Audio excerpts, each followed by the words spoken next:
industrial multibillionaire who also had been the U.S. CIA director for 10 years. He had had his headquarters in England, offices in 20 capitals around the world, and divided his time between running his dozens of conglomerates and tracking terrorists. He was 72 years old, had a full head of white hair, and always wore a suit with a red carnation in his coat buttonhole. His lead man in the group was Wade Thorne, ex-CIA agent and horse rancher from Idaho, who was tops in the field of detection and enforcement in the anti-terrorists arena. After 8 years of doing field work for the CIA, he was an expert on the international crime scene.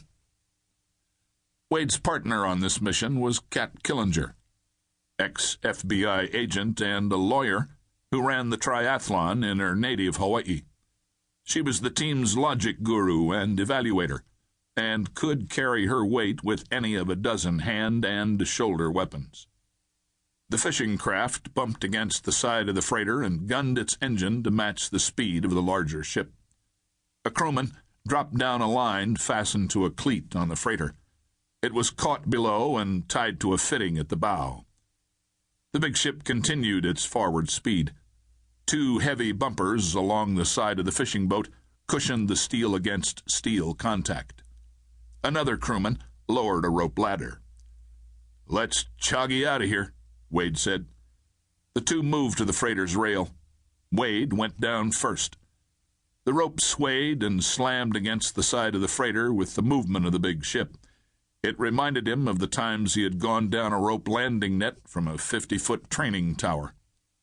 He hit the bottom of the ladder, stepped onto the fishing boat rail, and jumped to the sloping deck. He skidded on a fish fillet carcass, then steadied. He swung his MP5 up, clicked off the safety, and covered the 3 men who stood on the other side of the boat. Wade snapped off 2 phrases in Arabic. The correct answers came back at once in the same tongue. Wade gave the ladder 2 jerks. Cat crawled over the rail and climbed down as if she did this sort of exercise every day. Twice, the rope and her body swung away from the big ship, then slammed back into the side of the freighter. She remembered to let go of the rope at the instant of contact, then grabbed it again quickly. She soon stepped over the rail and onto the fishing boat. One of the 3 Lebanese held his hat over his chest and nodded. Wade could smell the results of the day's work of catching, cleaning, and icing down the fish. The Lebanese man's face showed plainly in the weak lights on the craft, and Wade saw that the wind and water-reflected sun had turned the fisherman's skin into the shade of old leather. Wade figured the man at about 40. He had small brown eyes, peering from under heavy brows, and a bushy black mustache. "Welcome. We are on time, no?" the captain asked in English. "You are on time. Good. How long to the dock?"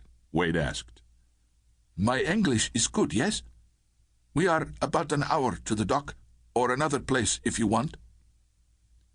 "We need a safe landing where no one will see us," Cat said. The captain turned to her, his eyes flashing. "Oh, a woman. A most brave and courageous woman. I congratulate you. In my country, women are not as free, can't dress—" He stopped. "Now we must leave." One of the men untied the line from the fishing boat's bow and threw off the rope ladder.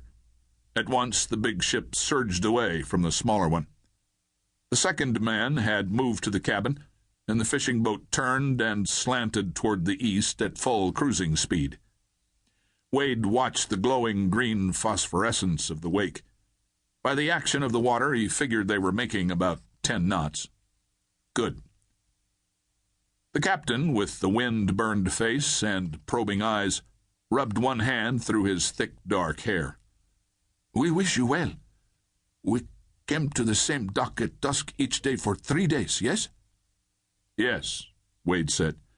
"Half the pay when we land, the other half when we get back to the freighter." Yes, we can do it. We fish only a little."